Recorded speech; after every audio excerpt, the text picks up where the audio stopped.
Hello, everyone.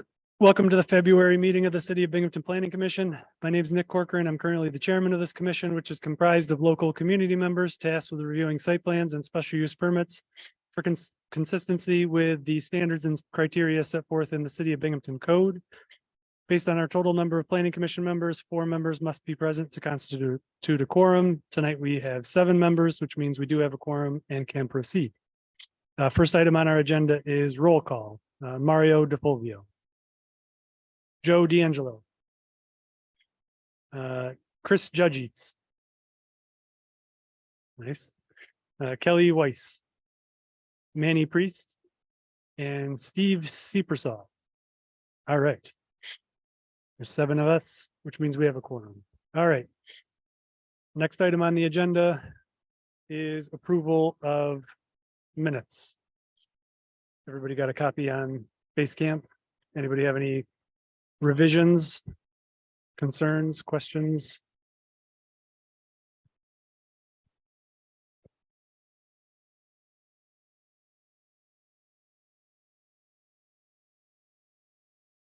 All right. Is there a motion to approve them? All right. Motion by Chris, second by Steve. All in favor? Mario, you in favor? Oh, Mario was not here, so we'll do 6 in favor, 1 abstention. 2 abstaining. All right, 5 in favor, 2 abstentions. All right. Next item on the agenda are secret determinations. In this portion of our meeting, the Planning Commission will be reviewing documentation provided by applicants for the first time. The applicants will be called to the microphone where they will be asked to make a presentation describing their plans to the commission. Commission members may then ask questions of the applicant to clarify any items that are unclear. And after all questions have been answered, the commission will deliberate and then either set a public hearing date for the project or request additional information before proceeding. To all applicants that will be presenting tonight, we ask that you please state your name and address for our records before beginning your presentation, and ask that any member of your team who will be speaking, please give their name and address for our public record. Tonight, our first seeker determination is for the applicant Diane King. The project address is 81 State Street. And this is a site plan review and special use permit for the establishment of an eating and drinking establishment in a below grade commercial tenant space in the C2 downtown business district.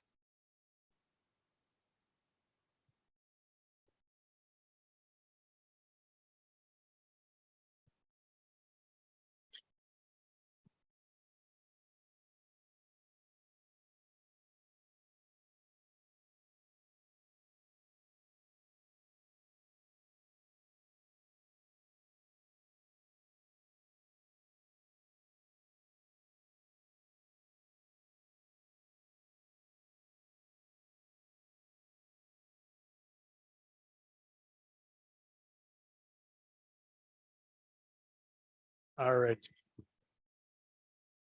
Oh, Diane King, 81 State Street.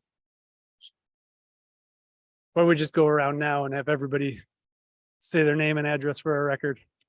This is Dylan Yang. I live at 130 Murray Street. All right. I'm Alan Pope from Kaufman and Gerhardt, representing the building owner, not the applicant. Okay. Jim Slocum, building owner, 81 State Street. All right. All right. What do you think about doing?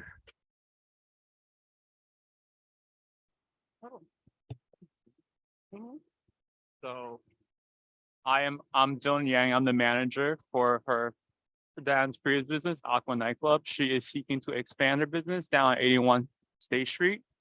Yeah.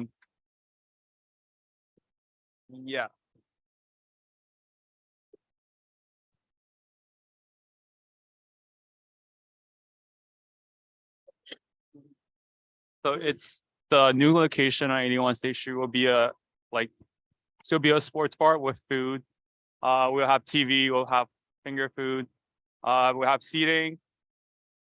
It will be, let's see, it'll be open around Tuesday, Thursday, Saturday from 8 p.m. to 1 a.m. What else am I saying?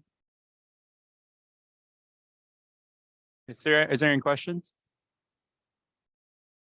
I'm sure there probably are. Yes. Go ahead, Yeah. Chris.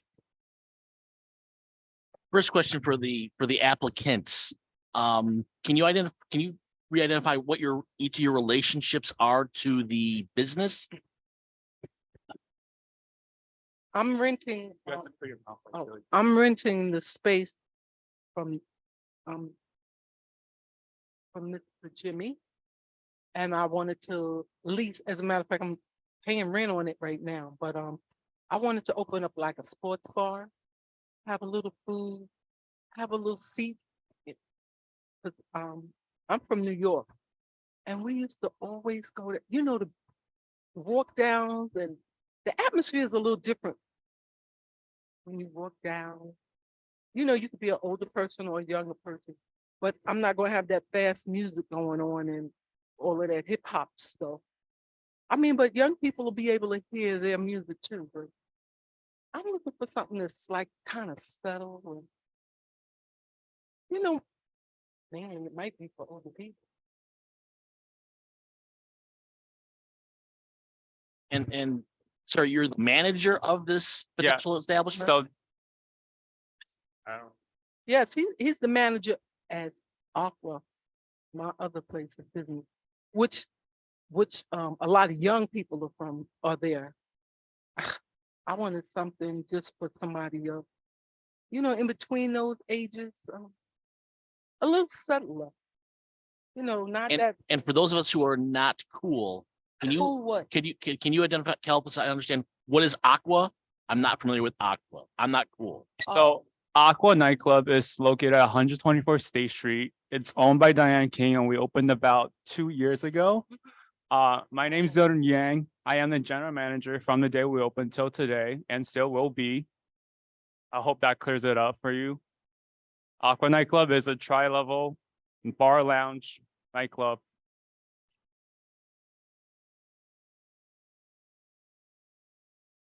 All right. And Aqua is already established. Yeah. And you're moving or you're going to keep that one open? Um, You're going to own two? I wanted to have two. Dang. Some, yeah, listen, there's so many young people, but it's a lot of people that's a little older that want to do something different too. So this is the older generation Aqua? No. No. I don't think so. All right. All right. I don't think she was necessarily like what she meant. She meant that she's trying to make, we'll still have Aqua. Yeah. As our like main space. We'll never forgive Aqua. It's our, the space is really big. We're looking for to do like more cultural stuff. Maybe more like private events. Have we been doing it like in the past and we still be continue doing, but Aqua, yeah, you'll still be open as well as a new location. Gotcha. Okay. Steve. Well, I think I fit the demographic because I'm in that in between. I like sports. So this place sounds like something I'd probably visit. Talk through some of the modifications to the space. So I think many of us are familiar with it as the downstairs, what used to be the terracotta, and maybe have been in this building some time ago, but talk us through some of the modification work that you plan to do.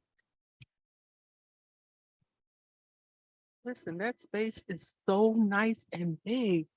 They have a kitchen. I was thinking about that being an apartment. It's so nice. It's gonna be room for people to dance. People don't dance anymore. We don't, even young people don't get out and talk.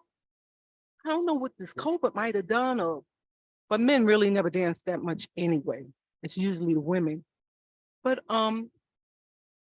the kitchen was going to be in the back. There's two exits, the front and the back.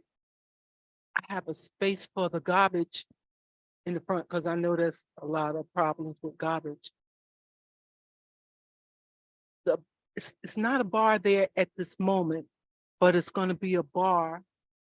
Oh gosh, what is it, about 100 feet long?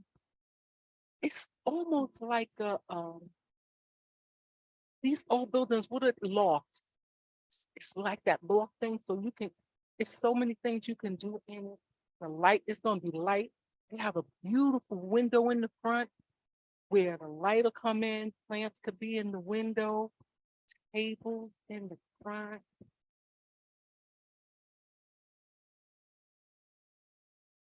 Think that I put it down on paper? I mean, I had somebody draw me a little picture of it, but I don't have it here, huh? If I could ask you to address the issue of your trash and how you'll deal with that, that's always something that we have kind of a situation within the city. All the time. Thank you. Yeah, well, the trap, I have, it's a room that, maybe, 12 by 10. And we're gonna put the cans in that room and stack them up for Mondays, whenever the garbage people come on, but that's something. We'll be using we'll be using Taylor garbage as we have been using at Aqua, and we do have a special trash room that we can store excess trash to be taken out. All right, so you keep it indoors until it goes out to the curb. Correct. Do they take it right out of the room that you've got it in, or do you have to put it outside? You have to, it's we have like the bins are Taylor garbage, like branded bins. Yeah. They have a wheel on them. We just kind of lift them up and put it on the curbside for pickup, and then that's good. All right. All right, so we have a set of plans in front of us that looks like Lakeside Engineering put together for you. Robert Harner stamped. Is that what you're submitting as how the bar is going to be set up? Yes. Yes, Yes. Okay. So you worked with Robert Harner to lay out what's on these plans in front of us? yes, Okay. Because it doesn't exactly match what you just described a couple minutes ago.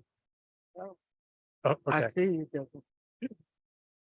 I think she got more confused about the question about like the infrastructure, the interior decor.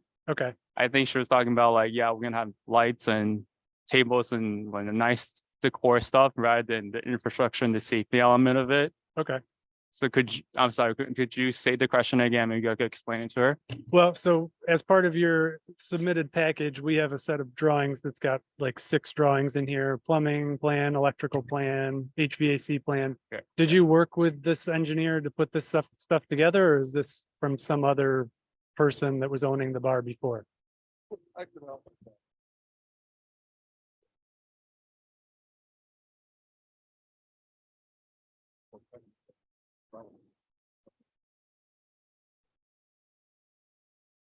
Okay, so this was specific for this project.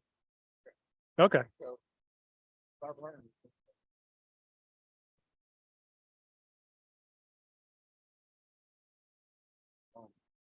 Great.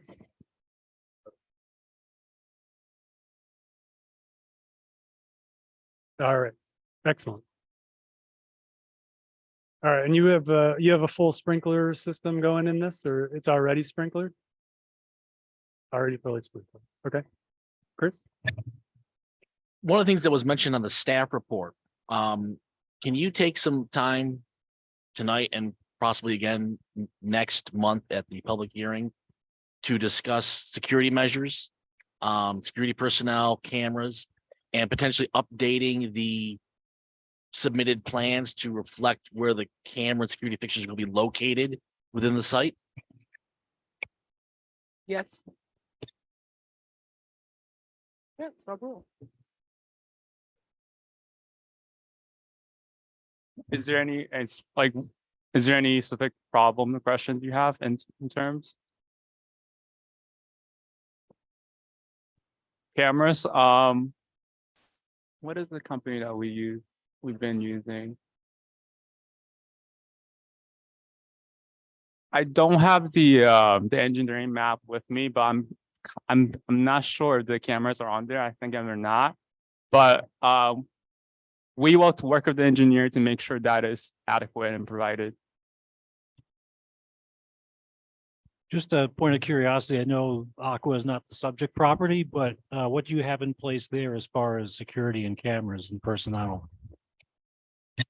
let's see. Do you have the security camera out? Yeah. Would you like to know like how many security camera we have or like how it's set up? Okay. So pretty much we have one covering the front floor, the alleyway, back alleyway that we share, the commercial alleyway. Let's see.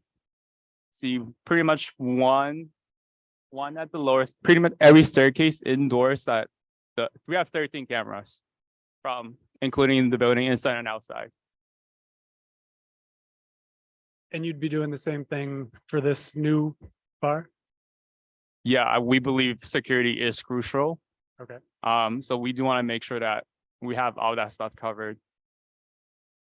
All right. I have one more question. This actually is directed towards planning and corp counsel. And I'm gonna step on a landmine, so I apologize in advance for this. I have vague memories that somewhere up and down that block of State Street, there was an underground establishment that was attempted and was either closed or denied, or there was some sort of problem. Is there some sort of additional scrutiny that we, as the planning commission, should be considering, given this is one of those underground subsurface locations? I can speak to the last application at this location was proposed hookah lounge. That actually was approved by the planning commission. It just never opened. And then there have been other establishments that were underground assembly spaces.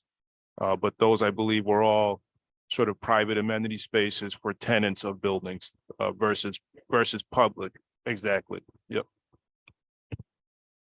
I do believe in October 19, it wasn't a hookah lounge. It was a nightclub and hookah lounge, or was it just a hookah lounge? Could you check on that? A hookah lounge isn't a defined use in the code, so it was either a nightclub or a tavern would have been the use that was on, on the agenda and on the records. All right. Maybe this is a question for Greg or Tito. Code wise, so there's no handicap accessibility to an underground to this particular business. Is this grandfathered in? That'd be a question for the building department. I did send these drawings to the building department and they said, just based on a cursory review as proposed, it looks like they are checking all the boxes. Okay. They would have to get into details on a lot of things during the building permit process, but he said it does seem like it complies. Okay.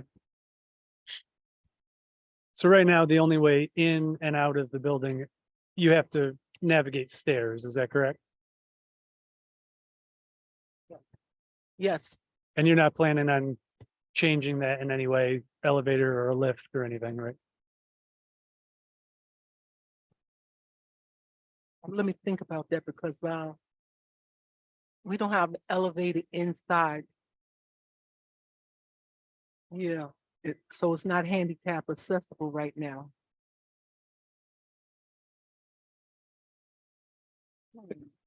It appears that some people are shaking their head no. So is that? Okay. Or a lift or anything like that? Okay, all right.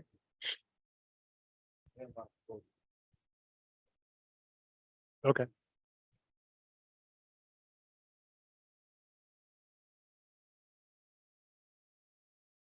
All right, any other questions or comments? I don't mean to beat a dead horse. I just, back in the day, I might have spent a little bit of time down in that neighborhood myself. And I know when it was the sports bar in its heyday, trash was a problem on those stairs. It was kind of a little bit of a hairy situation. I know we do our best to keep the city looking its finest. And so I'm just hopeful that we can be assured that that won't be a problem, that there won't be lingering and people really just spending too much time. It'll always be clean in the morning. There won't be a myriad of cups and bottles and excess that out there all the time. That's something that's really important to us. Well, we're gonna clean it before we leave, Perfect. and it's enough time to do that. All right. I would just like to add that since we've been having aqua our old bar for 2 years. We've always been on top of our stuff with trash, security. And we will make sure that this level of cleanliness continues.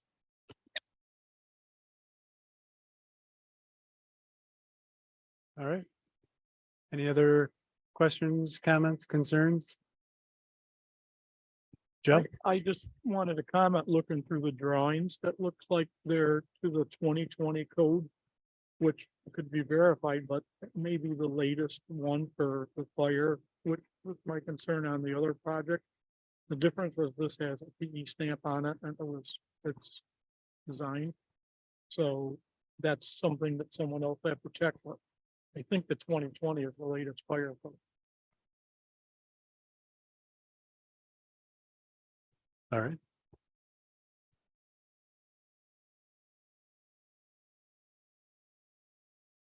All right. If there's no other questions or comments. All right, I'll make a motion that the proposal involves the reuse of an existing commercial building, which is a type 2 action under seeker, and that no further environmental review is required. All right, seconded by Kelly, all in favor? All right, 7 in favor, 0 opposed. And I'll make a motion to schedule a public hearing at 5:20 at our March meeting. All right, seconded by Mario, all in favor? All right, 7 in favor, 0 opposed. All right, so we'll see you back in March and we'll have a public hearing and see if. Thank you anybody so much comes. for your time. All right.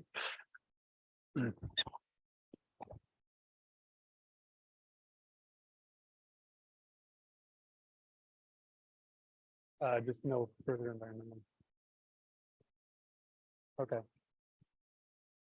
Let's do it right now.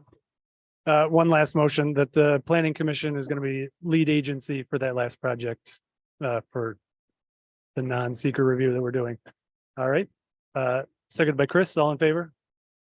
All right, 7 in favor, 0 opposed. All right. All right, our next seeker determination is for the applicant Flower Hill Hob LLC. Project address is 127 Murray Street. This is a site plan review and special use permit for the addition of 2 dwelling units to the 3rd floor of an existing 7-unit dwelling for a total of 9 units with 9 total bedrooms in the R3 multi-unit dwelling district. Welcome. Good evening. Thank you. My name is Michael DeCordova. I'm the principal of Flower Hill Hob, and the property is 127 Murray Street. I live in Poughkeepsie, New York. All right, excellent.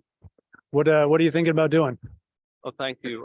It's a glorious old building, high ceilings throughout, tiled bathrooms, old, nice fixtures and doors, as you might expect. And even closer. Okay. It's a glorious old building with original moldings, high ceilings, big doors, solid doors, hardwood floors. And I've always I've coveted the attic, which at one point was attached to an exterior staircase. Certain improvements had been made to the attic in contemplation, I believe, of future development. And here we are with adequate space and resources to improve the 3rd floor and add some density to the building. Smaller sized apartments. The 2 apartments we propose are, one is slightly below 500 square feet. The other is slightly above 500 square feet. We have discussed with our architect the building code issues relating to a 3rd floor in this type of structure. And we think we'll be able to manage that. I think we needed a special use permit to add these additional units. Don't feel that this is going to unduly encumber the neighborhood with traffic or people. To the contrary, probably the more people, the better. We would like to ask for relief from the strict parking requirements. Many of the tenants we had in the past didn't have cars. They were students walking to the bus, grad students generally. And relieving the buffer could be offset by the fact that there is almost solid fencing between us and the neighbors. There's also existing vegetation, although not evergreen type shrubbery, admittedly. And there's there's nice landscaping in front. And I think that's what we see. All right. Chris, questions or comments? I'm sorry. All the existing apartments are studios or ones in terms of the total parking or the density of the building.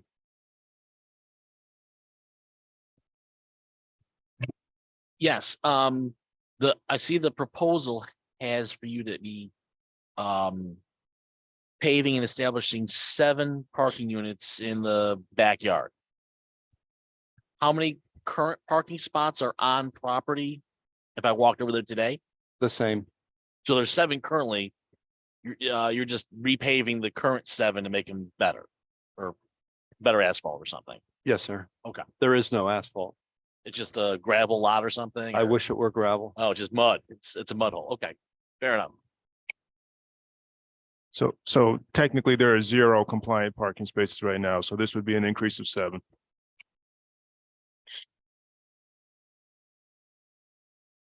Have you looked at any ways to, sometimes we've looked at things and I know these guys are pretty clever and have come up with some great ways to turn 7 into 9 by just changing some things. Have you looked into having anybody look at the application of where the spaces would go in that area that you're going to be paving? I think there were lane width difficulties Okay. and Sure. but yeah. I didn't realize that relief what could be offered by the city. And so I know the architect worked very hard to try to squeeze everything in, and we were going to fall afoul of those required widths. Okay. And then we learned that in fact we could apply for relief. So it sounds like the 2 additional apartments would be just for 1 person each, so potentially adding 2 more cars, is that correct? That's correct. How many people under the current configuration, what's the maximum occupancy between all the apartments as it currently is? Is it 7? We've had couples before. So it I don't varies. know. I don't, if somebody wants to couple up in a studio, I think that's a little bit tight myself. In general, students that we had rented to in the past lived there singularly. Grad students occasionally were a couple in the 1 bedrooms. Presently, there are 3 1-bedroom and 4 studio apartments. Thank you.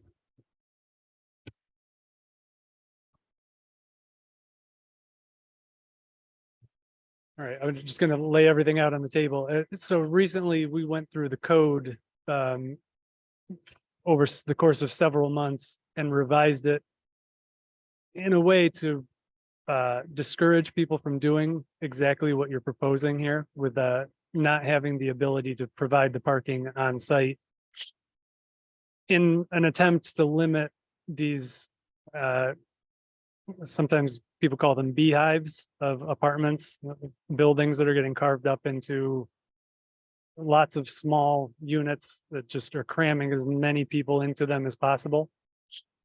I don't know, I'm a little conflicted. It seems like this might be too much. There's 9 apartments in what used to be a single family house, I assume at some point in the past, but I'd love to give you a tour. yeah. With all due sincerity, Sure. the 7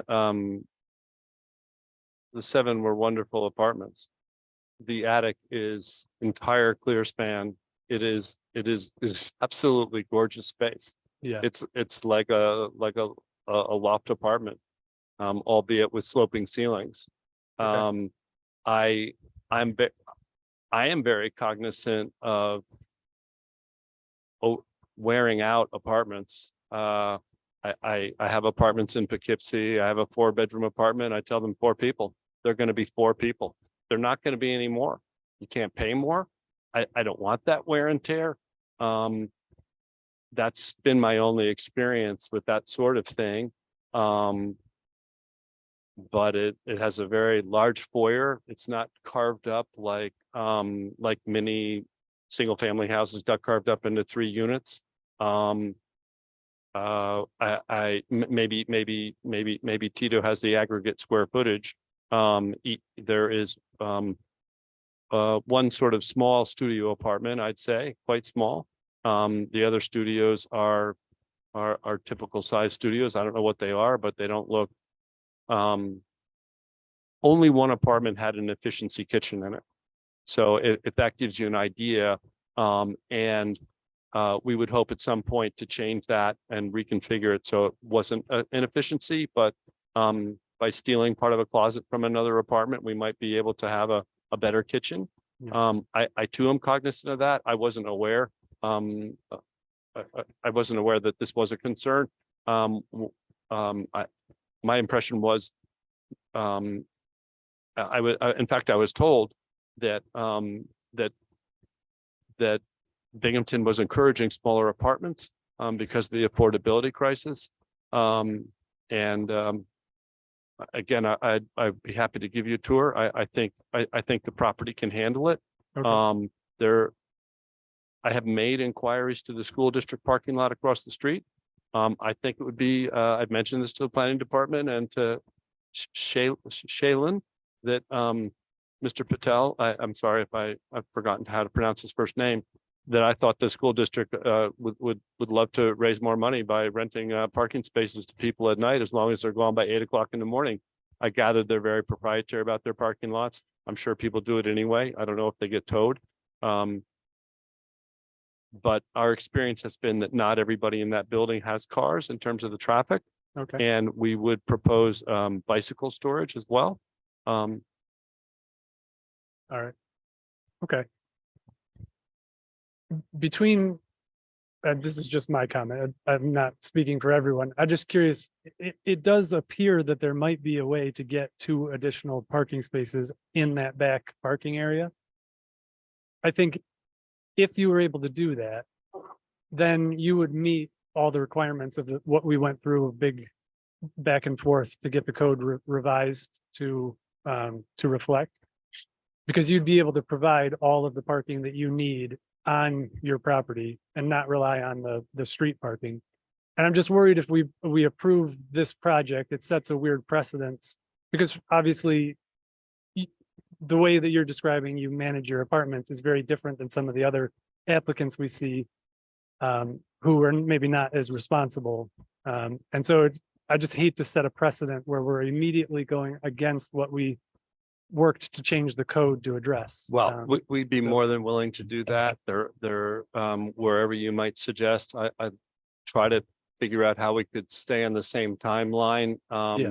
And with respect to the ZBA, there is area to the south that people currently use as an additional parking space. And there is a space near where we normally keep the garbage, which could be used, which is on the north. Okay. Right adjacent to the driveway. Again, that parking then becomes kind of tight, and we would need to discuss relief from the. I'm not sure of the proper term. Sure. The turning lane that you back into. Maybe I think we're quite close to that if the buffer is eliminated. I could have the architect review that. And then ask for the relief on the turning lane, but by providing 9, we're more than happy to blacktop it all. And I think cars are getting smaller, I hope. All right. How does everyone else feel about that? I don't want to speak for everyone. I'll say this, I share Nick's concerns. I have at times been one who votes against proposals when they don't have sufficient parking, even if I maybe only 1 or 2 that do vote no, because my experience from the friends and neighbors that have expressed concerns to me, especially some of these west side neighborhoods, is that if there's 7 kids living in a house, somehow there's 8.5 cars at that house. Every kid brings their car. because they all want their own cars. I I like the aspiration that kids are gonna be using bicycles and they're gonna be using public transportation. And maybe at some point when we go all electric vehicles and they can't buy gas guzzling cars. But I think until 2035, when those laws kick in statewide, we've got to be prepared for 7 kids in a house having 22 cars. Are you still in active discussions with the school district about parking? No, I can't remember the last time was that I spoke to them, but I did make inquiry. Okay, the reason I ask is I'm on the school board, so if you were still in discussions with them, it probably wouldn't be appropriate for me to participate in any vote on this project, but just throwing that out there. Maybe that's still a concern, maybe not, but doesn't sound like. I think you've disclosed it so that it's remedied any concern. Also, just from experience from developments in that neighborhood, the school board has never, in the years that I know, ever agreed to rent them. In fact, and to answer your question, I have seen where they do tow cars that park there illegally. So that is their policy. So you can let your tenants know that. Even the existing ones. All right. Any other questions, comments, concerns about? There's a comment in here about zoning board of appeals variance. What is that variance instance? So they need a variance for the landscape buffer requirement. So they've already eliminated the landscape buffer to try to get as many spaces in as they can. That's the variance that they're seeking right now. I can say that the planning department's perspective is that paving the entire backyard would be undesirable. So our perspective would be that to lose a space or two is better than to asphalt the entire rear yard. And then I also want to point out that as far as the density of the number of units, a lot of the legislation or all of the legislation that we've been passing to prevent that sort of thing has been to prevent the addition of too many bedrooms to a unit, which results in a large group, typically of unrelated people, typically students living together. It hasn't really been targeting the addition of units to a building, which we don't see a problem with. In fact, there's a housing shortage in Binghamton at every price point. So adding additional 1-bedroom units to the city would be a good thing from the planning department's perspective. All right. I take everything back. Just to give you a picture of this building, you walk in 2 sets of double doors, each of which is 3 feet wide. You have over a 6-foot wide foyer that goes into a rather elegant 4.5-foot wide staircase going up. It does not give the appearance of it being a carved up building. I don't know if that helps at all in terms of the picture, but it might. Okay. How about this? I don't know how everyone else feels about this. I mean, I think everybody's pushing to send you to a public hearing at the next meeting so that we would keep this moving forward. I'm okay with if we have that public hearing and nobody comes to complain about parking on the street being a problem and there's no issue of neighborhood density or anybody concerned about you adding 2 apartments to your building. I'd be okay with the plan just as it is if the planning department is okay with that. I don't know how everyone else feels about that, but okay, Kelly agrees.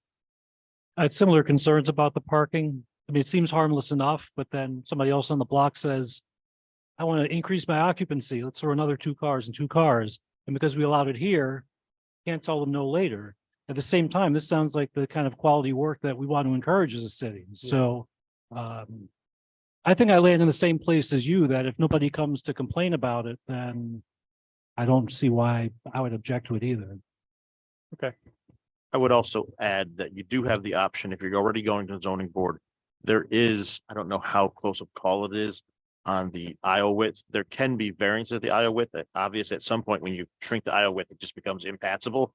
But there may be, if it's a matter of a foot or 2 or a couple of inches, there may be room to get a variance from aisle width. Those are harder to get though, because obviously you create vehicle conflict if you get it too small, but that's something if you're, that's something for your architect to look at.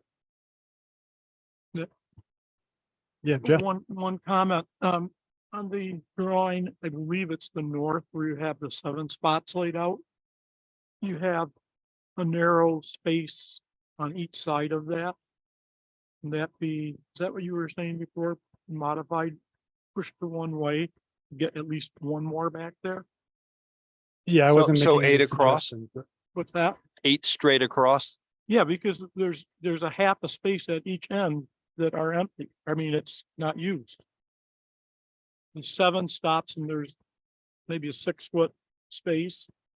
And on the left side of one, it's like 6 foot, but maybe those can be brought down just a touch to get 8. I don't know, there might be a reason for those, like a setback or something, but you've got 7 where it's 9'3" is a typical space. It looks to me like about a 4-foot edge on each side that could be pushed one way or another to get one more. that could be a compromise.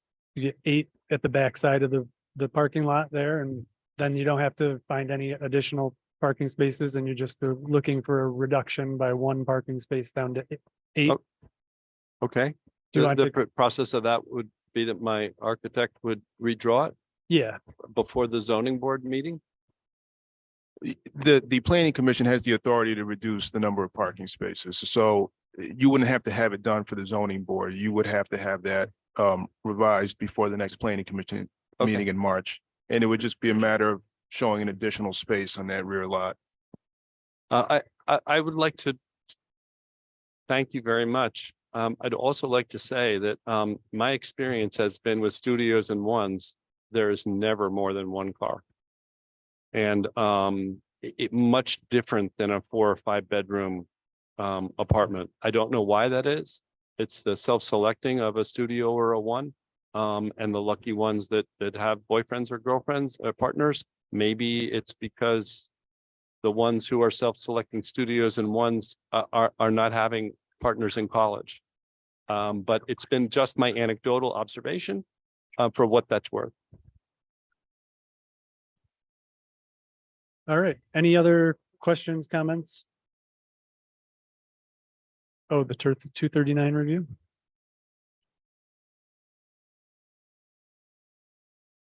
You want to go through that? Did you get the county comments report from the county, Broome County? I have not seen them, no, sir. Their comments were along the lines of the city should consider compatibility of design, color, material for proposed new shed dormer roof, exterior egress staircase, porches and exterior stairs with historic character of the house to the extent possible, given the proximity of the site to the local landmarks and to the National Register, state historic districts and sites. Responses to seeker historical and archaeological questions. In addition, the site plan should include plan details for the interior staircase to and from the proposed attic. I don't know if that was that detailed on there. And a long-term maintenance plan for the existing exterior landscaping to the extent necessary. Those are comments from the county. Where would I get a copy of those? Or were they sent to? I'll forward them to you right now. Okay.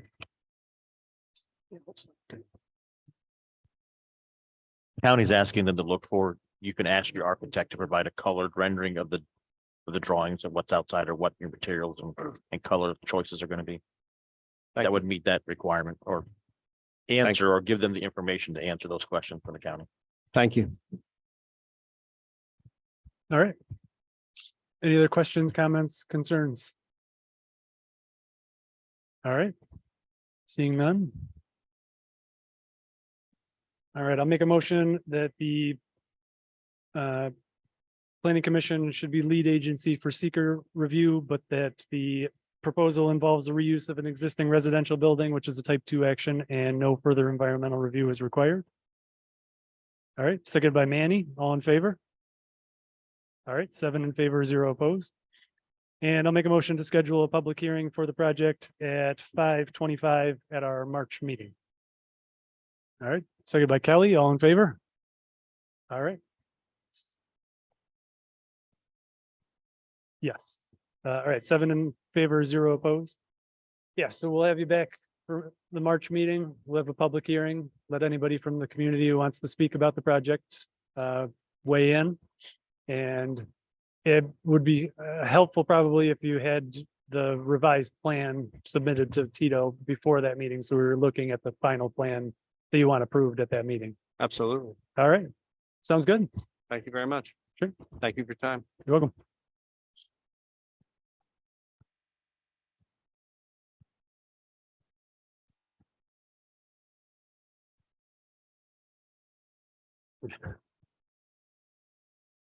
All right, our next seeker determination is for the applicant Addiction Center of Broome County.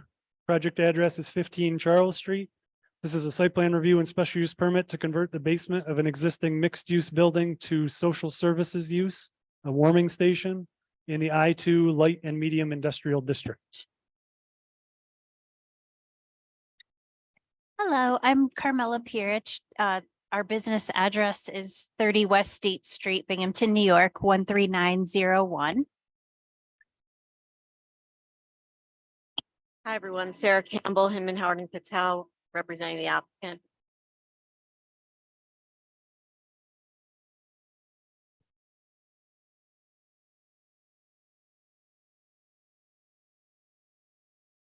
So I've asked Carmela to just give you a brief overview of what ACBC is, what they do, and what she is proposing with this facility.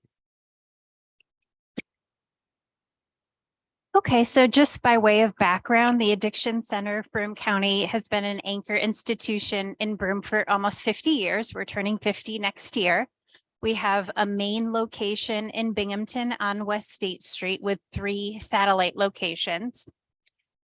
Amongst our satellite locations and main office, we serve nearly 1,000 individuals. We have approximately 600 admitted to the Binghamton Clinic and 500 individuals that we serve providing care management services. And with the unfortunate opioid epidemic, we've had an extreme increase in the need for services since 2017 to now. We have, in addition to 1,000 clients, we have more than 100 employees, and we've been looking for a larger space since 2016.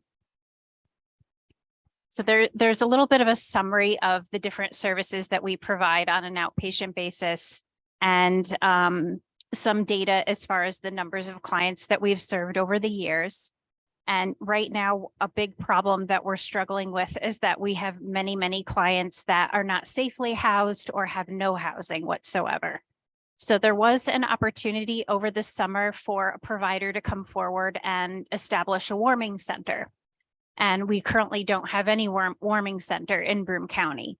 So what that would entail is that individuals, if they had no place to go, when it was 32 degrees or below, they could come to the warming center at 5 o'clock in the evening. We would provide dinner for them. We would provide supervision and oversight and monitoring. And they would leave in the morning. We could give them breakfast. We could help them get connected to appointments in the morning, help them navigate DSS needs, get to any medical appointments that they needed to go to. And just for reference, in my conversation with Broome County Department of Social Services today, the county is paying for 310 hotel rooms for people per night right now. And unfortunately, that's not meeting the need. There are many individuals that are turned away because they're told we're full. There isn't any other place that we can send you. Try to find a warm place to stay tonight. And there's other barriers too. There could be people that if you have more than 2 children, you can't have more than 2 children in the hotel room. So there's situations that it doesn't meet the needs of families if you happen to have more than 2 kids. So that's a little bit of context of what we're dealing with right now. So we've been in a process of looking for a place for a bigger clinic since 2016. We've looked at many places and finally we were able to purchase 15 Charles. So our hope is, and what we would like to do and why we're here is that in the basement of 15 Charles, we would like to be able to open up the warming station and be able to provide overnight sleeping accommodations for 40 people. Our intent is to focus on single people so that it's easier for individuals with families to be placed in hotels. So we would provide the services for individuals. And it also is helpful that they have some supervision, monitoring, and support. Because as you might imagine, these are individuals that maybe have unstable mental health or have substance use issues, and having clinical services, having peer services would help people be more stable. We have a gentleman that we're working with right now. He got kicked out of his hotel last night. He got replaced again today and already got kicked out of that because he's just not stable. He's just not doing well. He needs more supervision and monitoring. So our intention is that we can work on homelessness prevention, getting people placed in more stable situations. It allows us to consolidate our Binghamton operations. We've been renting 30 West State Street, 477 West State Street, 457 West State Street, and it's very confusing for our clients to figure out which office am I walking to, and difficult for us as a staff that we don't all fit in one place anymore. So we also intend to provide more jobs. Right now, I need probably 25 more staff, and I have no room to put anyone. So being in a larger space, we'd be able to provide more jobs. We want to provide it also, as we are able to do more with the building, we could provide storage for clients, laundry, showers. On the first floor, we'll have our clinic, we'll have medical services. And the second floor, we'd like to have case management, a separate unit for our children. About 50 of our clients right now are kids. On my way here, I got a referral for an 8-year-old that lost her parent due to an overdose, and perhaps transitional services up on the third floor. We also want to preserve, there is some green space in the parcel, and provide a memorial garden there. Let's see. Okay. The building is very big. It's 63,000 square feet. I've been with ACBC for 15 years. I think it might take me 15 more years to kind of get the building the way that it needs to be. It's very, very big. Let's see. I think when I toured the building, what was impressive is that it's been renovated. It's not a typical old building that, it does require a lot of work, don't get me wrong. But even the basement, huge ceilings, it doesn't feel like a basement.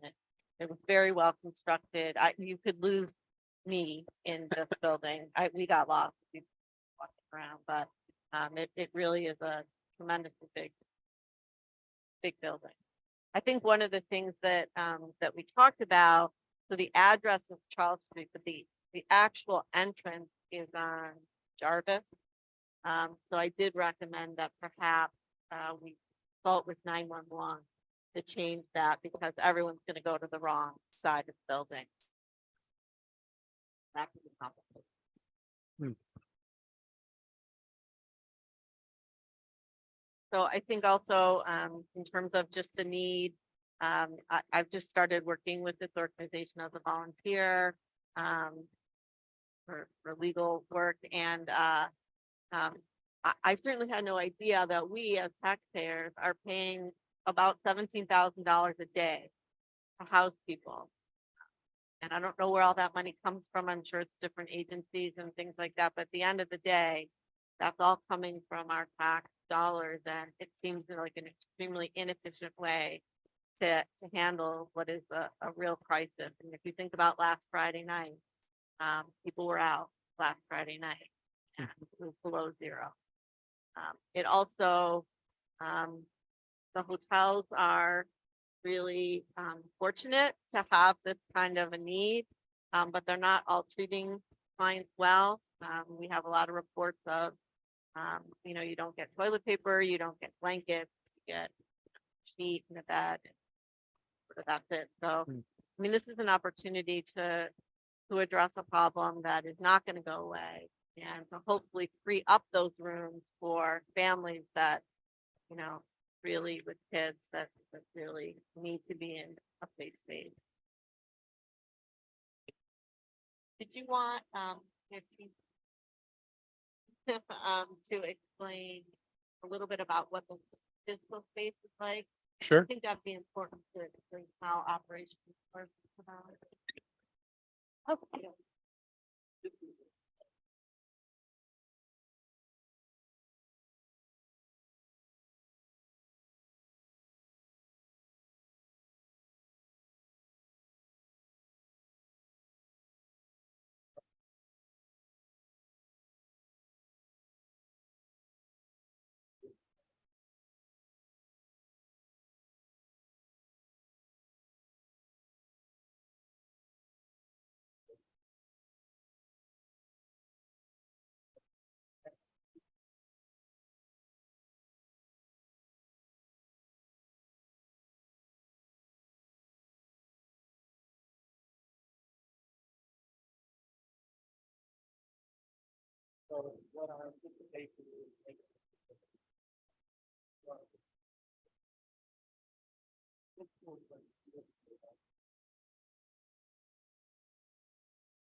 As far as supervision and monitoring, we do have staff that would be trained, like a one staff member per 6 individuals that come in with our cap being at 40. And the staff are trained in opioid overdose reversal. They're trained in crisis de-escalation and crisis management, and they're trained in trauma. So we would have, a safe, secure space for the people. And unfortunately, in January, a young woman did die in a hotel. So like the hotels are not prepared with Narcan or trained staff or, like any kind of monitoring. It was news to me that it would be all open, but that's the preferred model, so that it's completely visible by the staff at all times. There might be clear separation, some units clear separation, but then everything is cleaned every day. Yes, and I guess it's also important to note that other counties already have their warming stations up and running, like Cortland is running, Oneonta is running. Broome has actually schlepped some people out to Oneonta. Syracuse has their warming station up and running. So if there is any consideration that we can give to kind of have this happen as soon as we can, like the need is very dire. How does 40 beds compare to these other counties that you just mentioned? I believe Oneonta's is 20 and Syracuse's may be larger. They have like an entire old church that's been renovated for this purpose. So I'm not quite sure how many beds they have. But we thought 40, like capping at 40 would be like a safe number for us to start with. I was wondering if there was any way that you might be able to explain a way where you're saying the partitions that could be visible to separate out the families. You know, I was just thinking if you have families coming in, Our hope is to focus on single individuals so that a family could go to DSS and be placed in a hotel room. But there's actually like clear plastic dividers that would be between each cot. So we would try to take care to kind of separate men, women, you know, like if there's kids, we might have to try to come up with a different plan, even if we have to kind of on the spot identify a hotel room for them to go to. But obviously we don't want to turn anybody away. If we wind up with a family, we'll just try to kind of keep people separate if we don't have an alternative for them.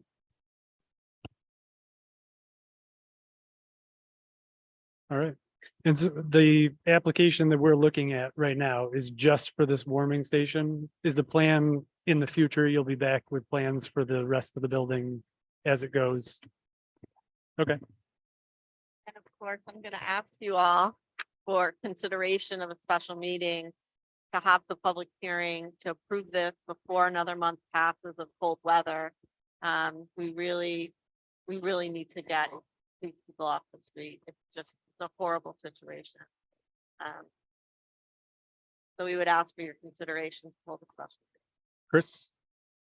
I'd be willing to make a motion about that when the time comes. Let me ask this. So whenever that public hearing occurs and it's approved, how many days does it take for you to get this thing ready so you can take the first group of clients in?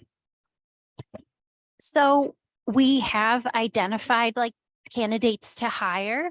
I can't give them a start date, you know, until we have the approval. So we've kind of already, you know, like have the budget design, we have the funding commitment, you know, it's a matter of kind of, you know, us working through this process. And then, you know, we do have And candidates. buying beds and buying sheets and all that kind of stuff? Yeah, but that's going to go fast. Amazon, you know, Okay. Okay. yeah, that part will go really fast. But there, we're talking like, oh, okay. Mhm. Let me ask Sarah, this. just to avoid any kind of segmentation argument, is there any definitive plans for anything of space above the basement? And that's Nothing new. I mean, there already are occupied areas of the building, but at this point, this is the only new thing right now. okay, so there's no really anticipated build outs that we could conceivably ask for as part of seeker. No, we don't have any plans. Okay, thank you. Let me ask this question of Tito. If the applicant is to make a request for an expedited special meeting for a public hearing, what are the legal notice requirements for such? So it has to be noticed for 7 days, and it takes 3 days to get to the paper. So 10 days from 10 days from tomorrow would be the earliest. No, 8. That's better. Well, you know, we appreciate any consideration. Anything you do helps people get in. Has there ever been a case where you've done less than that, or there's no way around that? The law says it has to be public for 7 days, and the paper has their policy for. We can ask them if they'll, you know, if they'll put the notice out sooner than they usually do, but ever since it switched to Gannett, it's been sort of more corporate and less, you know, and there's nobody really to talk to. It's just what their policy is. It's an what it email is. person. Yeah. There's no emergency process. I know there is for city. That I know of. council, But yeah. And Brian, let's say all of us tonight were to say, we're probably not going to have any problem with this. I At think you that, need to wait until you have a public hearing. you've get no it, way Don. around that? I get it. Okay, Yes. all right. Well, so if we put out a poll tomorrow morning, ask everybody's availability for the Monday that's 10 days away, then we can notify the client or applicant, and we have a special meeting for that day. Steve? Question, this is more for the chair or Tito than the applicant. So this is a warming center, but on paper, on poster board, looks like a temporary shelter. If the applicant wanted to expand the use of this for any different time of the year, would that have to come back before us? Or we approve this and it could be used for temporary shelter whenever they saw fit to do it? So the use that's being approved is social services. So they would be able to do different things in that space unless you put some sort of condition of approval on it. The only thing we had considered in this space is cooling as well, not housing. The other thing is from the regulatory process, they tell me if I think it's wrong, there are different regulations if you actually house, not just the warming. And we haven't gone through that process yet. That's a DSS regulatory process, so we don't really have the power to do anything else. The only thing that if this goes well and there's a need, we might also do cooling, but in the same model. Not If- anything different. If after public hearing, if you're still inclined to approve, can approve with condition that it only operate when the temperatures are below, when the temperatures are above. You have that.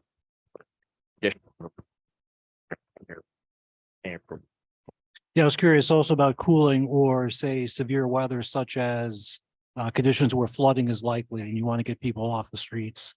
I mean, part of it, we would love you to just recognize the service that ACDC has in the community and their reputation and let them use their discretion. But certainly we would accept the condition if that's something you were interested.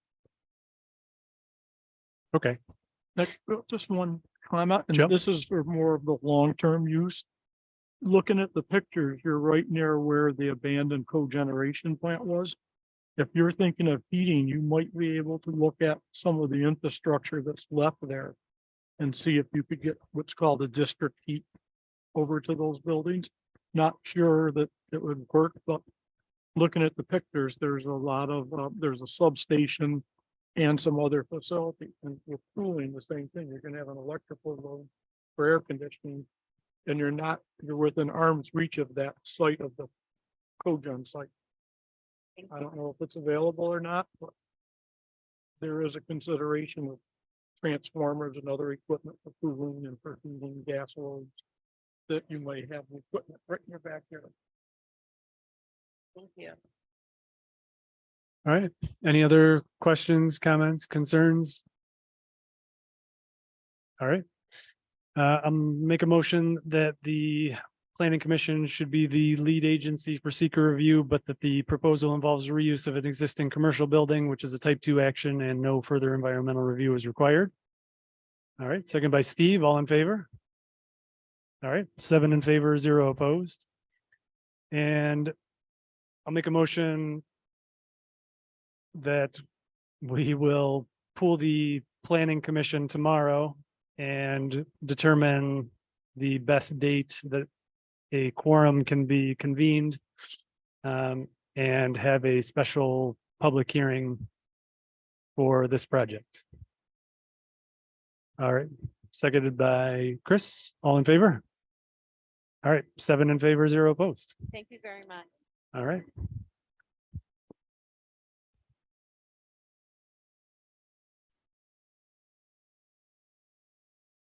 All right. Our next seeker determination is for the applicant, John Burns. Project address is 91 Front Street. This is a site plan review and special use permit for the conversion of an existing private parking lot to a commercial parking area in the C1 Service Commercial District.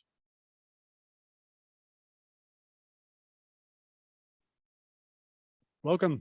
Hi, I, I'm John Burns. That's Liam Burns. And You guys have copies of the site plan? Yes. so it's been a parking lot for, I don't know, it was a parking lot for McDevitt Funeral Home. And it's been used in the last few years for Peterson's Tavern, and also as part of the approval for the housing when we converted 88 Front Street.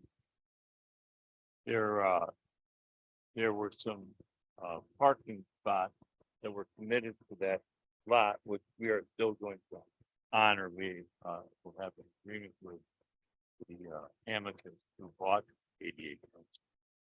And I don't know if you've ever parked in the Metro Center, but at my office is in the Metro Center. We got these little cards. It's the same technology that in fact, we bought the equipment from the same company that provides that technology. Just use the card, gate opens when you're in. Pretty straightforward. We just want to put a gate in the parking lot. Yeah, All right. yeah, it's a little chaotic right now. Well, It's kind of a free for all. It is, and also I had criminal citations, which I'm sure a lot of people had that were landowners around here. And it was for, the trail of bread cups that college students tend to leave. So this is like kind of a resolution towards that as well, as it would protect the lot, it would, enforce people that are supposed to be in there, are in there, and no one else can go in there. Okay. And then, cameras, lights, And- snipers. Yeah. And I understand, I was reading, what is required. And everything. So, every question is, what can go wrong? It's screwed up, it's all right. But, there's a lot of good things that happen from it.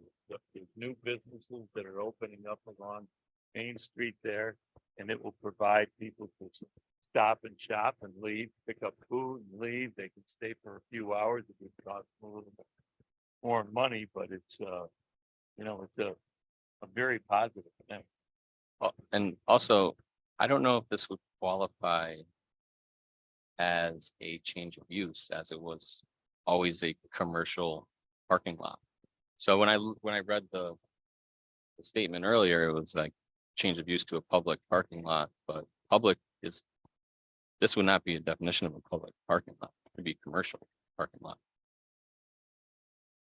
So in 2018, when the applicant came before the planning commission to convert the funeral home into housing and to use the parking lot at 91 Front Street as ancillary parking, that made the land use for that parking lot ancillary parking. Going from parking that's dedicated to another use, private use, to parking that is a commercial enterprise, that's the change of use. But was that ever recorded as ancillary parking? I thought that was just an agreement that we had. Like, is that on paper somewhere that's now Yes. ancillary parking? Yeah, so when you went to the planning commission, you got approval for a multi-unit dwelling with X number of units, X number of bedrooms, and an ancillary parking lot. So It was never a commercial parking area that you paid to park in legally. Right. well, But oddly enough, there's these white lines, 40 cars can fit between the white lines. on Yeah. Completely paved. Tito, do you remember the 70 by number of 100 cars? on the that- parking lot. Do you remember, Tito, do you remember the number of cars? Sure.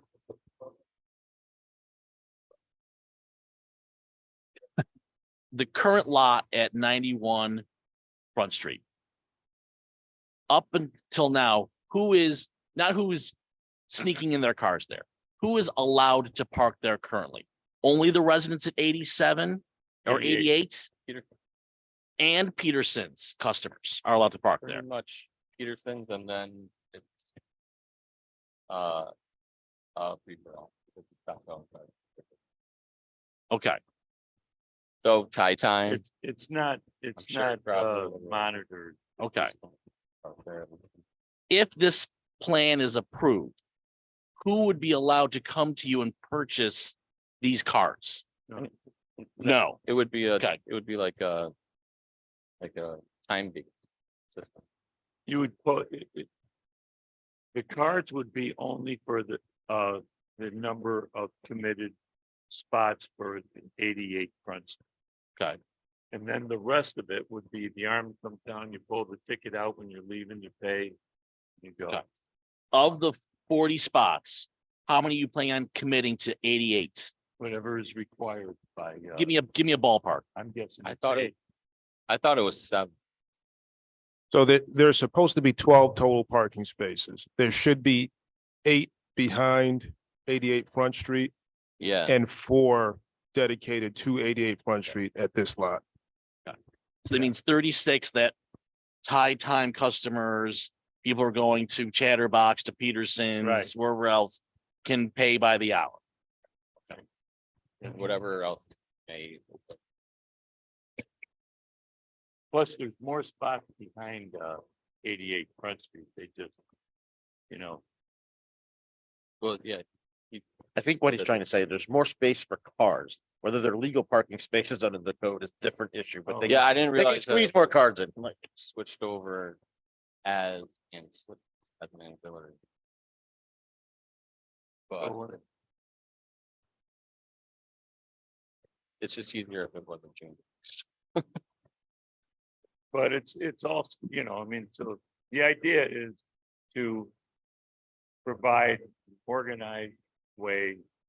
It's an organized way to provide parking for the business community at Front and Main. Okay. All right. Without it, wouldn't be a pretty story because wouldn't be anybody parking. I Gotcha. don't think I would do anybody. All right.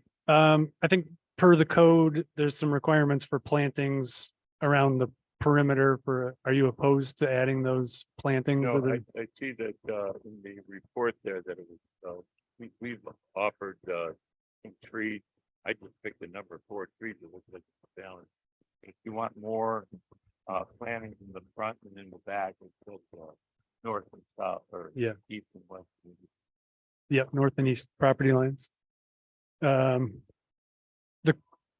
The code must I know that there's have a specific requirement, plans a in the number or, code. Yeah, they have enough trees on their drawings. Oh. The recommendation is just to have shrubs in the remaining Okay. strips. We're glad. you okay with that? And then we're gonna block off that fence, which goes to the school. Where all the little kids are literally playing. Because we had some complaints about that as well. So Okay, the idea is just to keep it clean and, monitor. And capitalize off it at the same time. all right. All right. Would it be possible before the next meeting, for the public hearing, that we would have a plan that just showed what you were gonna add the planting as? Yeah, this is the first we've heard of. Okay. Okay, all right, perfect. All right. Any other questions, comments, concerns? Steve? Yeah, I'm going to need to abstain from voting on this due to the high school being a neighboring property. And the district had been in discussions with various neighbors about trying to increase parking. So it probably wouldn't be totally fair for me to Okay, participate in this. let's see. So you probably should have him recuse himself completely from this project. Correct. And so when it gets called in the future, you can just say you're going to recuse yourself and then step back and sit in the gallery while the matter is being heard. Yeah, so our next meeting, we'll just have you step away. Okay. All right.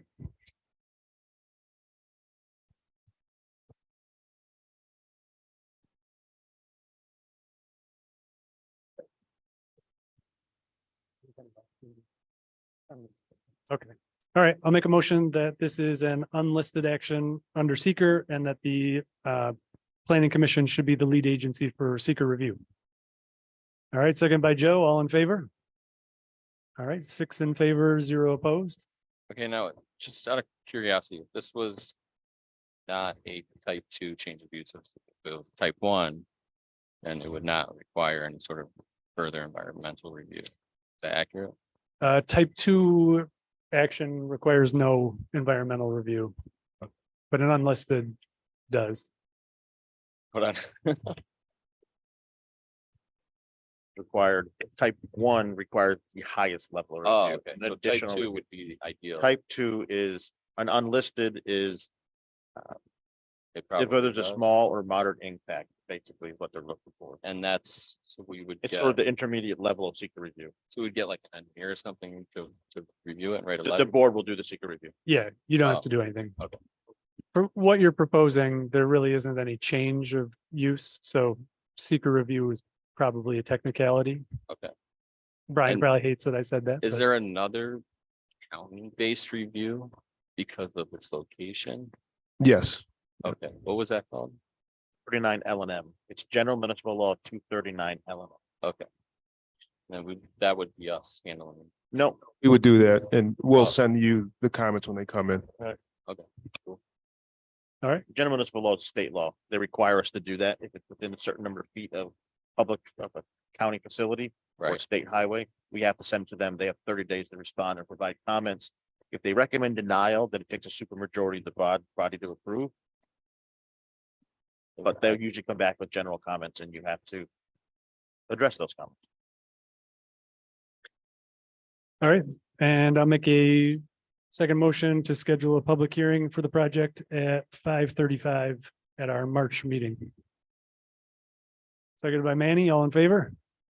All right, 6 in favor, 0 opposed. All right, we'll see you back in March. Thank you. All right, Thank thank you. you. Hey, what happened with the cannabis thing? What's that? Did that happen? Later, Oh, that's, yes. figured there'd be more people. Stick around. All right, the next secret determination is for the applicant Garrison Paw. The project address is 407 Court Street.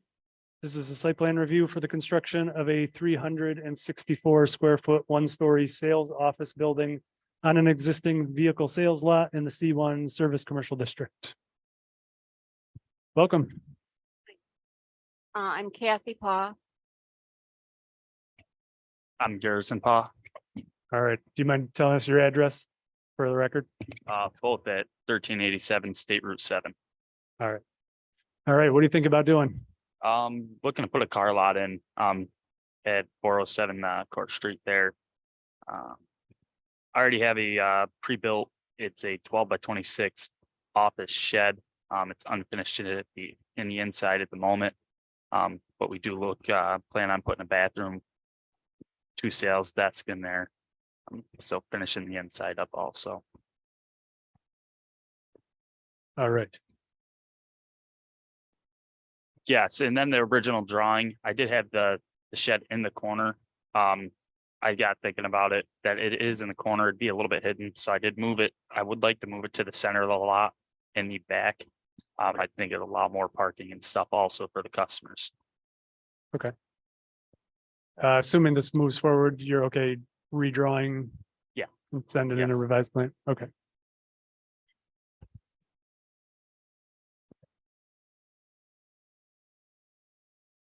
All right, any questions, concerns? Did you recently purchase the property? Because I rode by there the other day and I saw a for sale sign. I was a little bit confused seeing that and then knowing this was gonna be on the agenda for tonight. No, I have a 2-year lease on it. Okay. Did I have the wrong properties or for sale sign on it? There is a for sale sign on it. Steve did put one on there, Okay. a while back. Have a lease currently, or is he offering you a lease if you get approval? I have one current.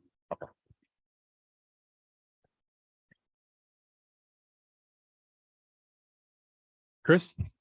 Yeah, you just mentioned this shed, you're thinking about adding some sort of a bathroom to it. Yes, What kind of plumbing is at this lot? I believe there was plumbing in the back right-hand side of the corner.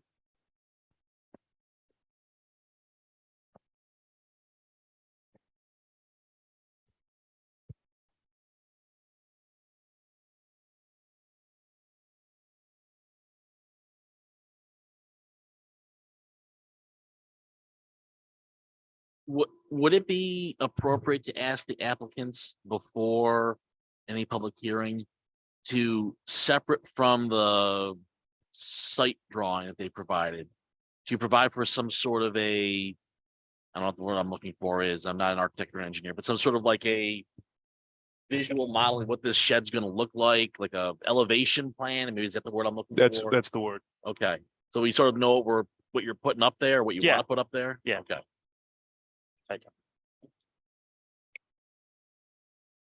Prefab, would a photograph of the building be sufficient?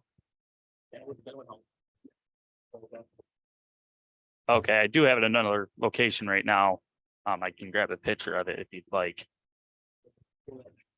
Yeah. Yeah. I have your drawing up on my computer here. So is the plumbing located where It'd this be on the location other is here? side. On the other side? Yes, Okay. but behind the shed itself is green space. So you can dig that up and replant grass there for the plumbing and the electrical, because the pole would be going back there also. You want to move it toward the middle, you said. Move it towards the center, correct? Yes, sir.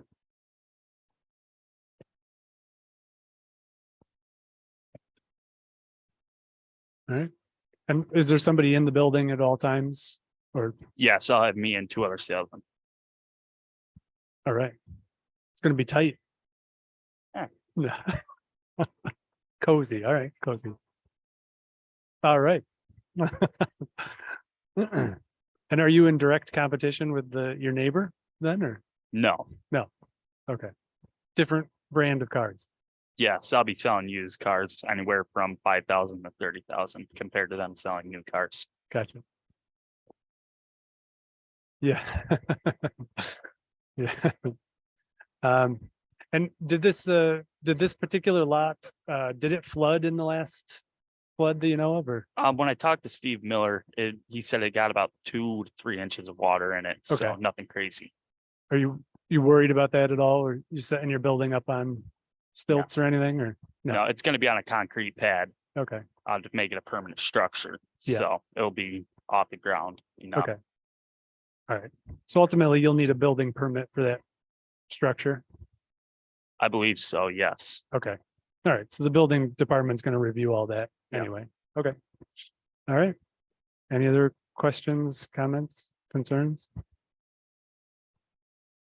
The lot that all the cars are on, it's gonna be asphalt, or you're gonna leave it stone? It is blacktop. Oh, at it's the moment. blacktop now. Yes, Okay. And it's paved right up to the sidewalk, yes. and that's no change? Okay. All right. All right.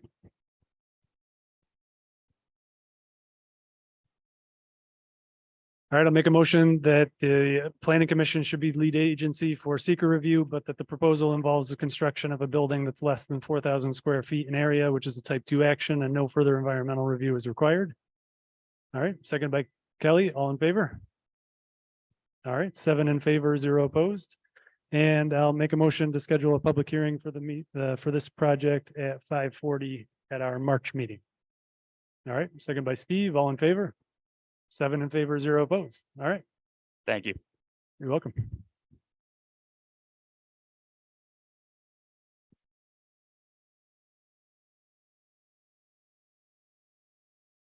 All right, our next seeker determination is for the applicant Michaela Fargnoli. Project address is 138 to 140 Washington Street. This is a site plan review for the construction of a new 2-story, 2,000 square foot eating and drinking establishment in the C2 downtown business district. A familiar face. I'm Michaela Fargnoli. This is Rich David and Chris Kazmarzik, and the address is 138 to 140 Washington Street. All right. Good evening, everyone. Nice to see everyone. This is Mark Parker from Keystone Associates, who has prepared the documents. And just as a brief recap, I am the owner of the parcels at 138, 140, 142 Washington Street. Those 3 parcels will be consolidated together as part of this project. And I believe some of you are aware that there used to be a building at this location that actually burned down, I believe, about 22 years ago, New Year's Eve 2000. There was a building there and there was a fire. And for a long period of time, it was basically a pit or a hole that was in the ground that was fenced off. And at one point in time, I owned an adjacent building to that lot and sold that property, and the individuals chose not to purchase this adjacent a lot as well. So it had been basically a boarded up hole in the ground for a long period of time. And about 10 years ago or so, maybe a little longer, came before the planning commission to have that lot filled in.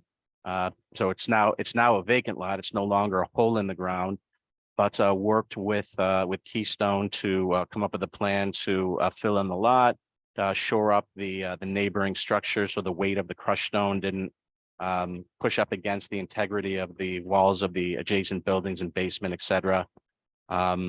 I was not really able to advance development of any other properties that I owned while I was an employee of the city of Binghamton. But now that I'm no longer an employee, I'm looking to take this from what I'd say is somewhat of a vacant, underutilized, perhaps slightly blighted lot on Washington Street and redevelop it. And our concept is to construct a small structure for a beer garden, pub, tavern, sort of restaurant, pub.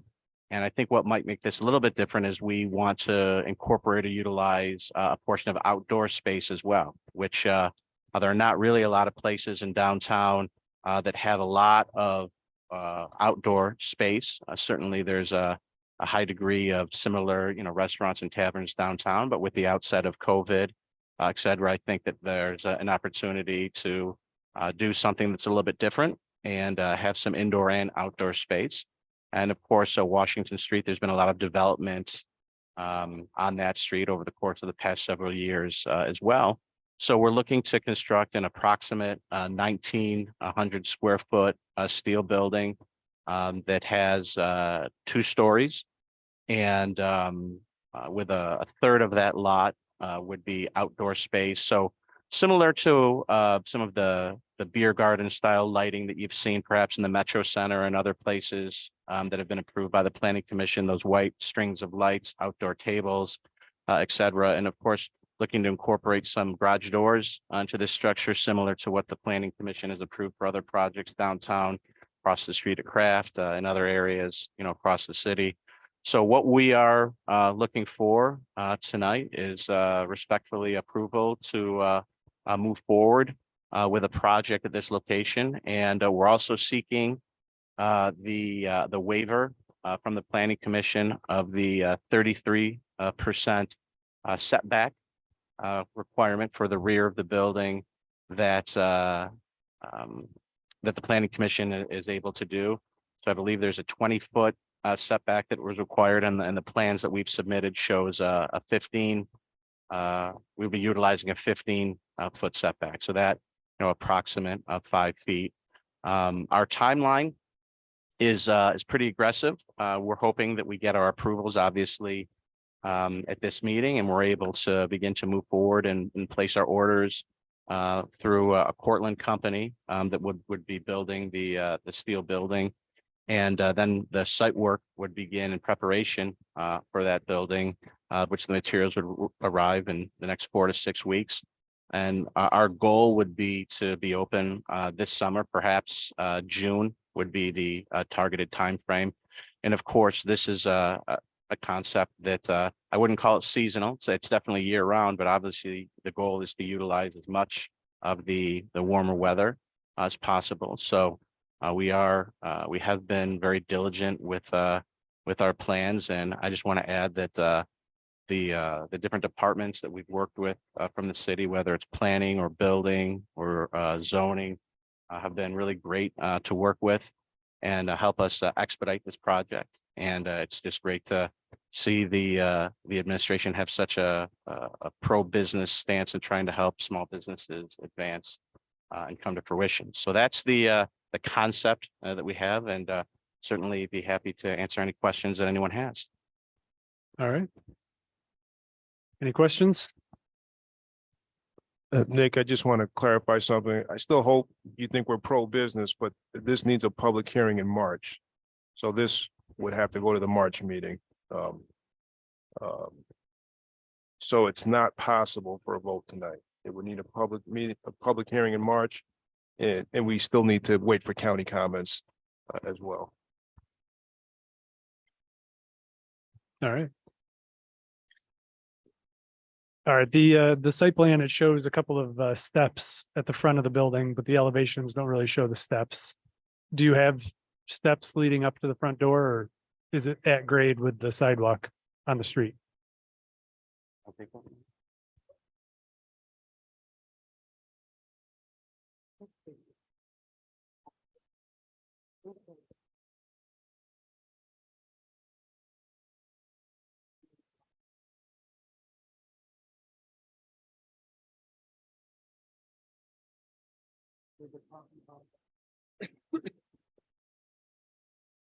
Okay.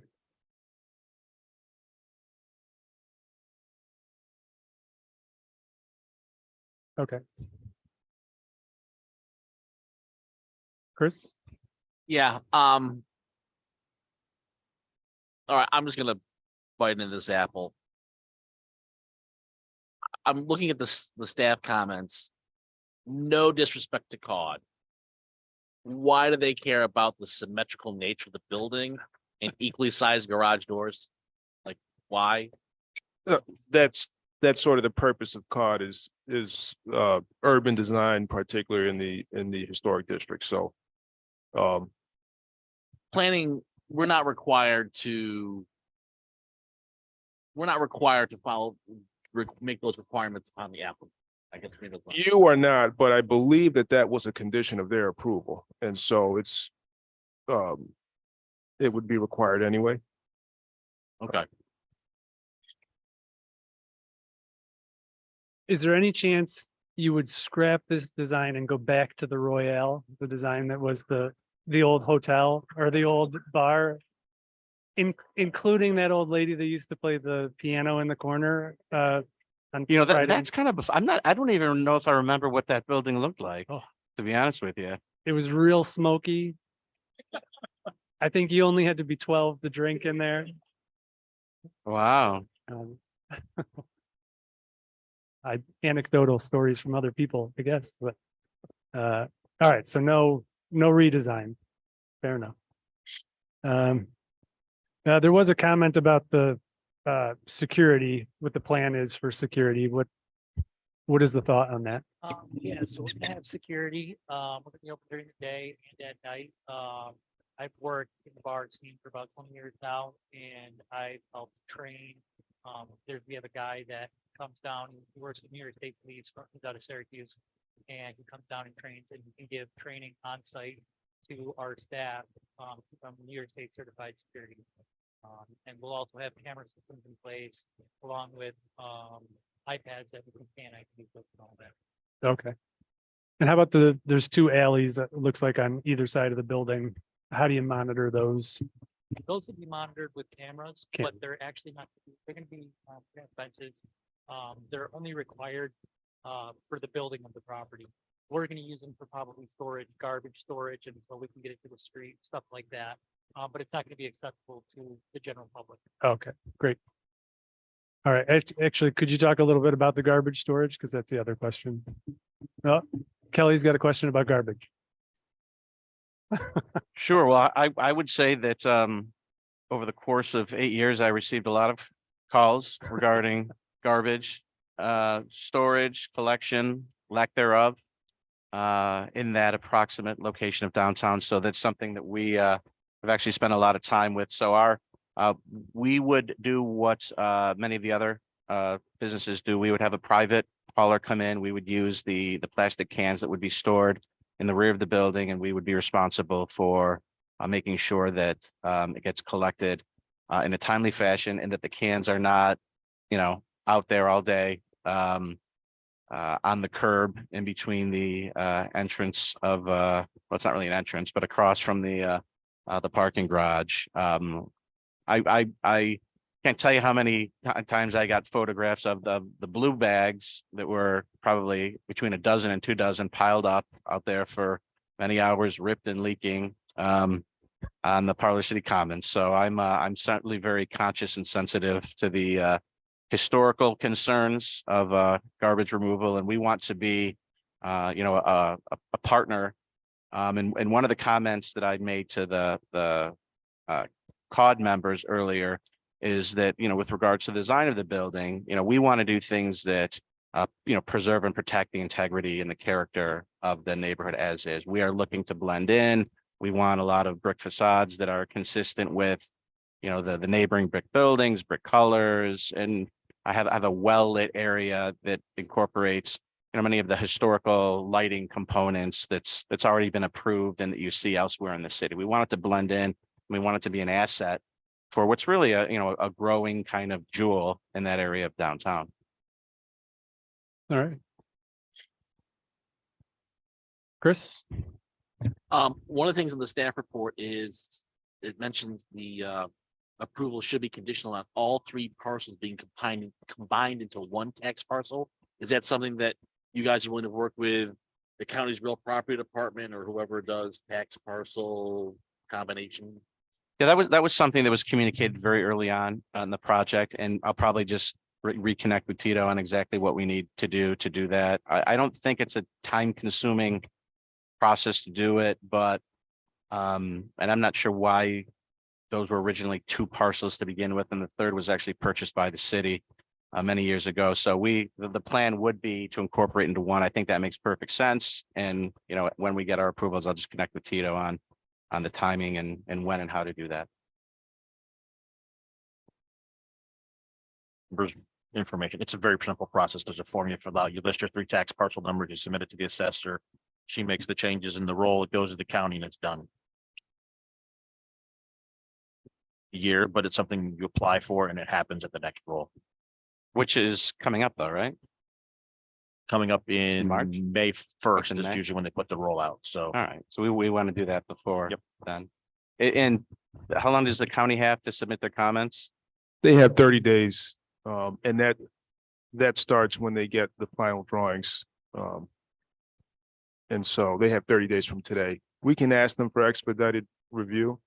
And they've been able to do that in the past. And then I also wanted to mention to the board that since you are looking to have a special meeting for the other applicant, you could put this on the agenda if you chose to.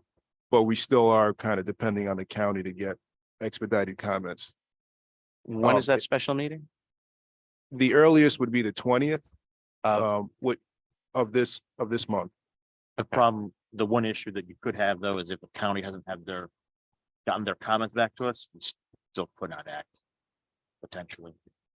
But Unless it was passed by supermajority, then comments are. that's but true, yeah. we're supposed to wait for their comments before we act on it.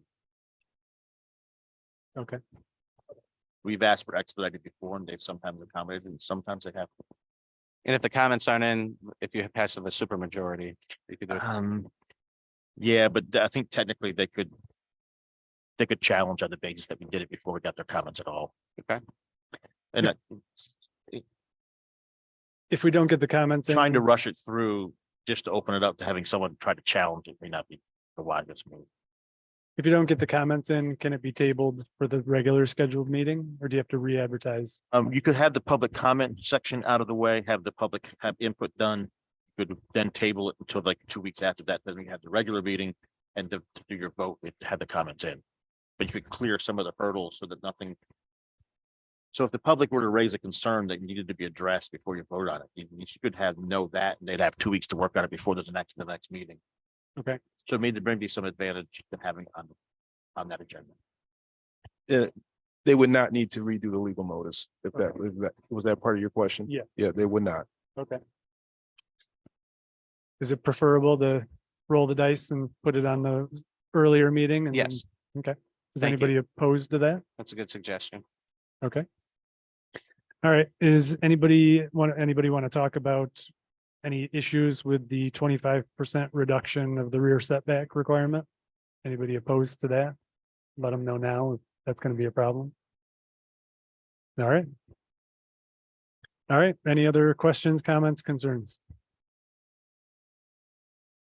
Thank you. Thank you, everyone, very much. 1 second, we got to do a couple of motions.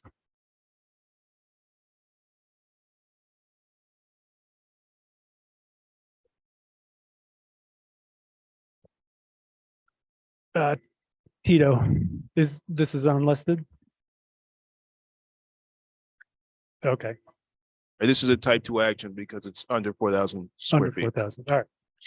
All right, I'll make a motion that the planning commission should be lead agency for seeker review, but this is a type 2 action, so no further environmental review is required because it's the construction of a building that's under 4,000 square feet.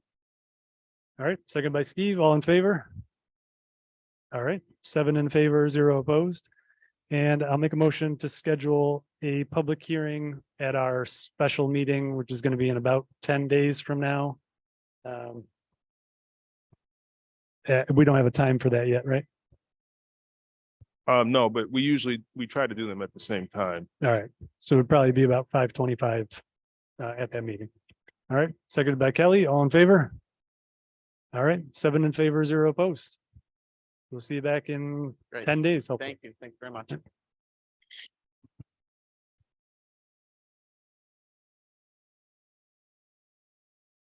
All right, that concludes seeker determinations. So now we're on to public hearings. All right, in this portion of our meeting, we'll be holding open public hearings to obtain public opinion in regard to specific projects that are up for review. Applicants will be asked to come to the microphone and make a brief presentation describing their project. For most projects, this is the second time we were reviewing your information, so it would be very helpful if you could please give us a brief overview of your project to remind us what you're planning, and then clearly identify any changes that have been made since the last time we saw you. When the applicant is done presenting and any clarifications have been reviewed, we will open the public hearing and allow members of the community to speak about the applicant's proposal. After the commission has heard from all community members interested in speaking tonight, the public hearing will be closed and the commission will deliberate. To our applicants, when your project name is called, please come to the microphone and start off by giving your name and address of any members of the applicant's team that is planning to speak for our public record. And to anyone from the community that is here to speak in regard to a project tonight, please also start off by stating your name and address for our records. All right, so tonight our one and only public hearing is for the applicant Damian J. Cornwell. Project address is 75 Court Street. And this is a site plan review and special use permit for the establishment of a cannabis retail business in an existing commercial tenant space in the C2 downtown business district. Welcome back. Sorry for coming down without the introduction.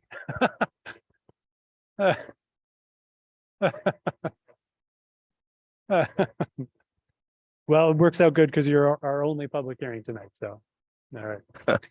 All right, so has anything changed with your application since the last time we saw you?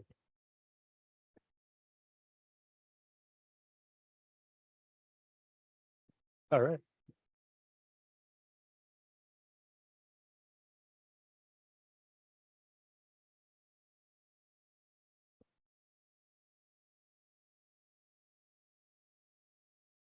All right. Do you mind, I think, is the green light on? Oh, just give it one push. How's that? Oh, my There goodness. you go. Yeah, there you go. Oh, yeah, just, Check 1, 2. Well, there you go. there Yeah. it is. The Bismarck here, you know. You know, what are you gonna, I'm supposed to be, it's so funny, you mean audio professional, would you? All right, so nothing has changed. It's the same application. Anybody have any questions or comments, concerns before we open the public hearing? All right, no questions or comments. All right, so we're going to open a public hearing. So if you guys don't mind, if you take a seat in the Sure. two I'd seats be happy back, to open the microphone for anybody who wants to speak. All right, so this is the public hearing for the applicant Damian J. Cornwell. The project address is 75 Court Street. This is a site plan review and special use permit for the establishment of a cannabis retail business in an existing commercial tenant space in the C2 downtown business district. If there's anybody who would like to speak about the project, please come to the microphone. Nick, for the purpose of the record, I just want to repeat for the minutes that the applicant stated when the microphone was off that he got his official license today and passed his inspection today. All right.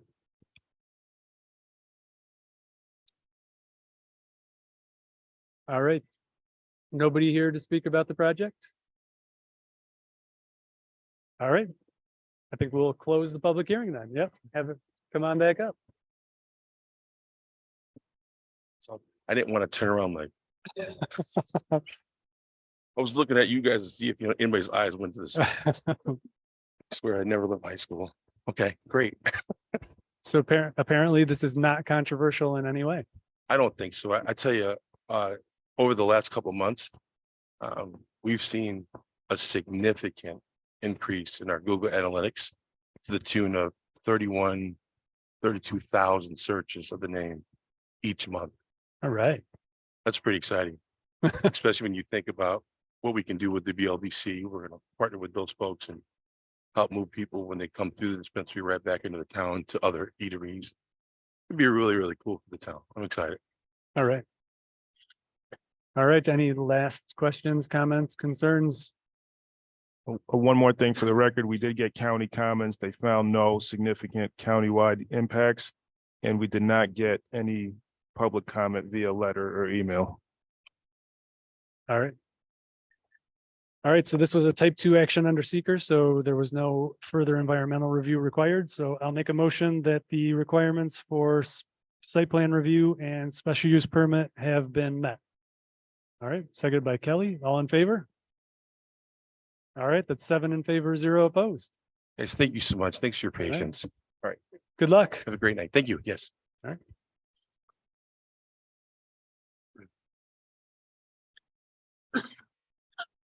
All right, that concludes public hearings and final deliberations. Anybody have any other business they want to discuss?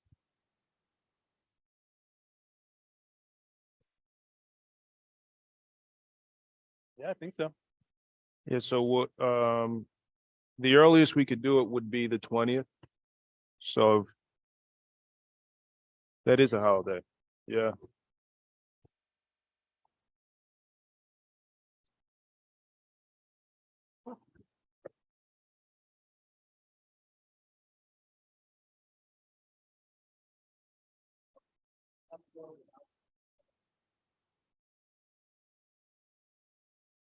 We would just need 4 members.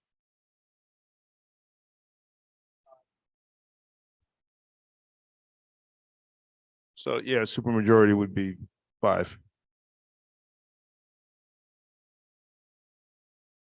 All right.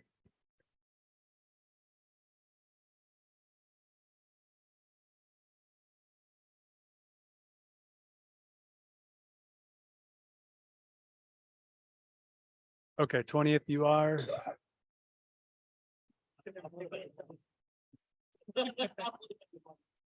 Okay. Yeah, but staff wouldn't be here on the 20th, so that's not. Okay.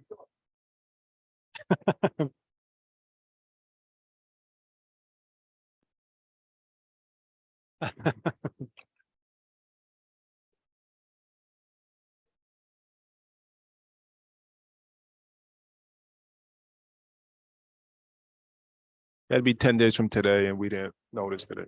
Yeah. Has to be by 11 a.m. All right, how about the 22nd? Chris? Annie? Okay, Joe? Most nights I'm good. Okay, Mario? Yes, 5 o'clock on the 20. 5:15. Oh, sorry, 5:15. All right, so it looks like almost everyone on the 22nd is available. Yep, okay, so we'll schedule that and we'll do the legal notice in time for 15 Charles Street and 138 Washington. Okay. The rest we'll save for the regular meeting.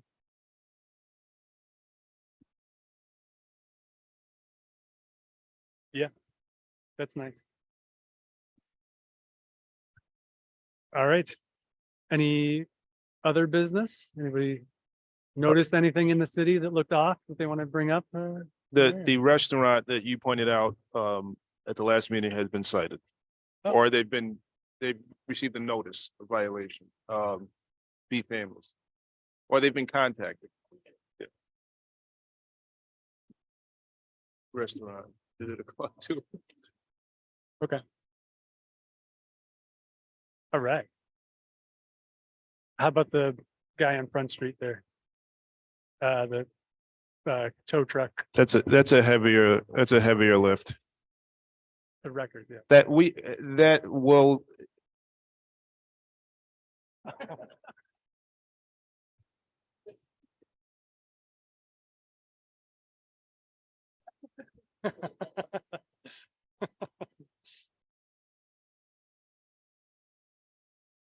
We'll take another stab at it this year, but it'll have to be we'll have to time it right. Is The Rock available? He could come down and like. I mean, not that you're not an intimidating person. I'm just saying he's more into, yeah. Yeah. Okay. All right. I guess that's it. Anybody want to adjourn? All right, motion by everybody to adjourn. All in favor? 7 in favor, 0 opposed. All right, thank you. Motion carried.